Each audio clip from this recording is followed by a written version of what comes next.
Good afternoon, students. Okay, how many of you are missing school?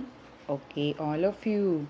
Okay, hopefully we wish that the school opens soon. Okay, till then we will study on by this videos only.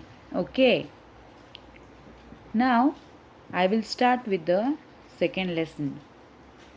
The interrelationships between the living things. Before starting the lesson, we will do the warm up activity. Okay, now you can see in the picture hands up and hands down. So this is the activity, warm up activity. Okay, so 5 times you have to do this: hands up, hands down, hands up, hands down, hands up, hands down, hands up, hands down, hands up, hands down. Okay, now you are active, you become active, you will listen properly. Okay, your concentration will increase, you'll understand the lesson better. Okay, very good. Now the name of the lesson is the interrelationships between living things. So now you will get a doubt in your mind that what is interrelationship means. Okay, inter means between and relationship means connection. Okay, the way in which two or more things or people are connected and affect each other or one another is called as interrelationships. Okay, now in this lesson we are going to learn between interrelationship between living things, means how one living thing affect the another, how we are dependent on other living thing. We are also living thing, but we are dependent on plant for our food. Yes or no? Animals also depend on plant. Some are herbivorous animals who eat only plants. Okay, so like this, how we will learn in this lesson how we all the living things are connected to each other.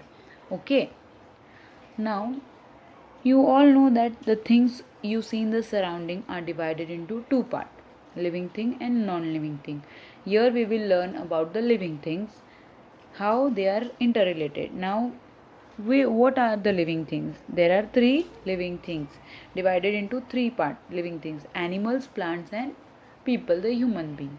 Okay, this you all know, you have been studying this since third standard, you know this. Okay, now in this picture what you see in the middle one, in the middle picture you can see a plant. The most important living thing of all living things is the plant. Okay, now plant give us what? In the picture you can see fruits and vegetables. Okay, one part of the picture. Yes, plants give us fruits and vegetable. What else? Oxygen also. We give carbon dioxide out to the plant give us oxygen. We give water to the plant to grow. In return, what the plant give us? It gives us fruits and vegetable. Okay, now animals are also dependent. As we are dependent, animals are also dependent on some plants. Like see, the deer is eating the plant. But there are some animals who eat other animals also. Okay, like carnivorous animals. You can see in picture tiger is running behind the deer. So he eats the deer. Deer is the food of the tiger. Okay. Now here you can see three life food chains. Food chain means whom, which animal eat what. Like you can see in the first chain, food chain, corn is eaten by a rat. A rat is eaten by the eagle. Owl, sorry, it's the owl. Okay. Second food chain you can see a rabbit is sitting. A rabbit eats the carrot. Fox eats the rabbit and the lion eats the fox. Last one, grass is eaten by the grasshopper. The grasshopper is eaten by the frog. Frog is eaten by the snake and the snake is eaten by the eagle. So like this you can see here that you can understand that how one living thing is dependent on the other for food. Okay. Now before starting this lesson we will solve this riddle. Okay, this riddle is upon a tree. You have to guess the name of the tree. Now I will read the riddle for you. An age-old tree with a thick strong trunk gives deep dark shade from the scorching sun. What do you mean by this? age old means the tree is very old and it has a thick strong trunk means the main stem. The tree gives deep and dark shade also to the people from the scorching sun means hot sun. Next paragraph. Like an old man's beard with many strands. Old man has a beard like that only with many long and thin branches twisted within each other. Okay, it has long old man like beards. Okay, branches, long and thin branches which are twisted between each other. They are called as many strands. Okay, it has ropes for swinging from every branch. Now this tree is having rope like thing on which means the branches are like ropes on which the children swing themselves, play on the branches which are hanging. Okay, now can you guess the name of the tree from this riddle? Okay, I will tell you the answer. The tree is the banyan tree. Okay, all of you have seen this tree. Yes, many of you must have played also swing on the branches of this tree. Okay, very good. So, next part. Now, plants, the main living thing on which animals and human beings depend. Plants in our surroundings are useful to us in different ways. Now, plants are useful to us in many different ways. What are they? First one, they give us fruits and vegetables. Second one, they give us cereals and pulses also. They give us oxygen. Many plants are used as medicines also.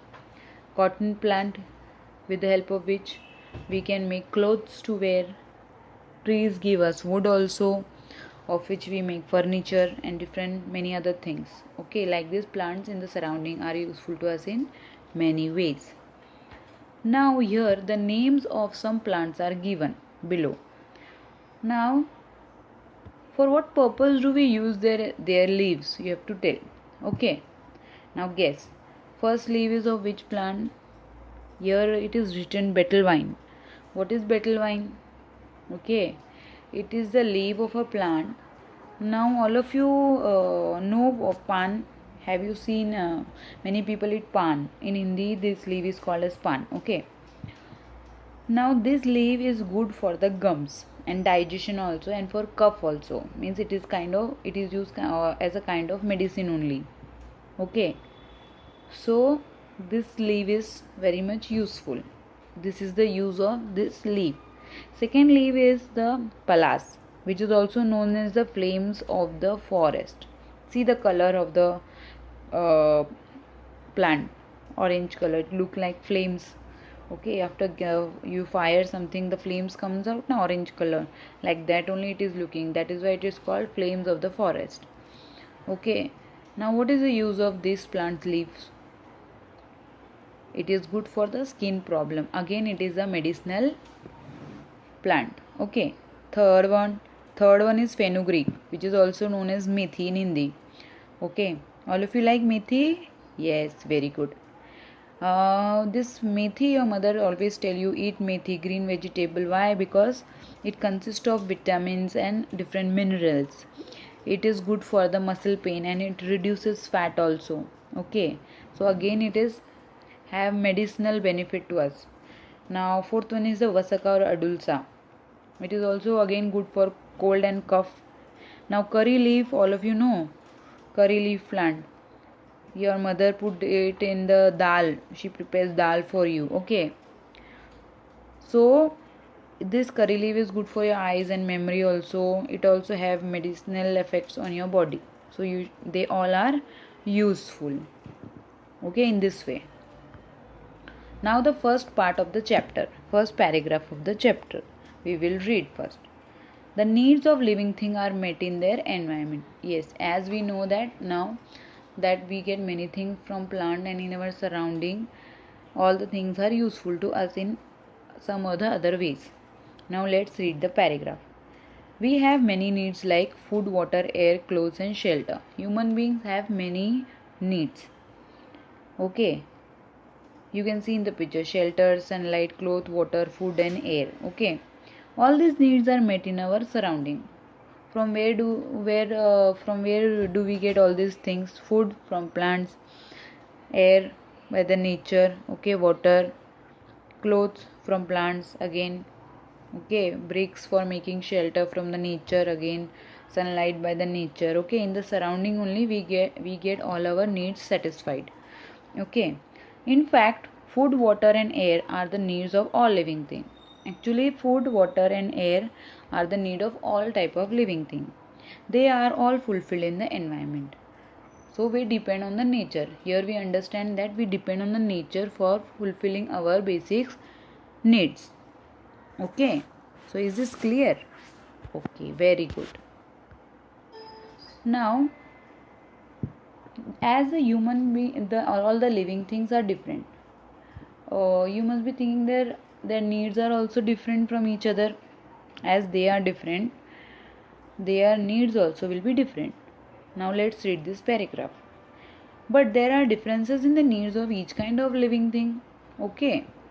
There are different type of living things, so their needs are also different from each other. For example, here read the example. For example, the water that a mouse drinks in an entire day would not be enough for an elephant, even at one time, okay. The amount of water which a mouse drink in the entire day will not be enough for an elephant even at one time, because you can see the size, the difference in the size, okay. That is why the need of water is also different. Understood? Okay, very good. Now here we will see more examples to understand the difference in the needs of the different living things, okay. Some more example we will see here. First one, butterflies feed on the nectar of flowers. Can a frog do the same? Now, have you seen a butterfly sitting on a flower? What does she do after sitting on the flower? In the flower, in between, you can see dot-like thing, the seeds of the flower. In that seed, a sugary liquid is present, which is the food of the butterfly. She takes out that sugary liquid and she feed on them. Can a frog do the same thing? No, because the frog feed on the insect. Okay, so there is a difference in their needs. Second one, a sheep eats the leaf of shrubs. Can a tiger do the same? Now a sheep eats shrubs, small plants. Shrubs means small plants.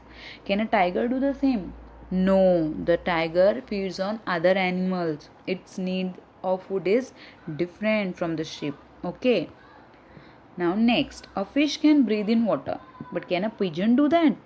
Now, as we have learned in previous chapters in third standard also, that a fish breathe in water with the help of its gills. Okay. Because a fish lives in water, she can breathe in water. But can a pigeon do so? No, because a pigeon cannot live in water. It lives on land, so the pigeon needs the fresh air which is there present in the surrounding. Okay, so need of air is different in both the fish and pigeon. Okay, last one. Bulrushes grow in water. Can a lemon tree do so? Bulrushes. Now you will think, what is bulrushes? Bulrushes is a plant which grows in water. It is an aquatic plant. Okay, aquatic plant means plants which grow in water. Now it looks like grass only. You can see in the picture it grows in water. But can a lemon tree do so? No, because a lemon tree is a terrestrial plant, means the plants which grow on the land. So it cannot grow in the water. Okay. So now what you understand here in this video? In the first part of the lesson, what do you understand? We understand that the needs of all the living things are met in the environment. We depend on the nature to fulfill our basic needs. Okay. And there are differences in the needs of all kind of living thing. Understood? Okay, very good. Thank you.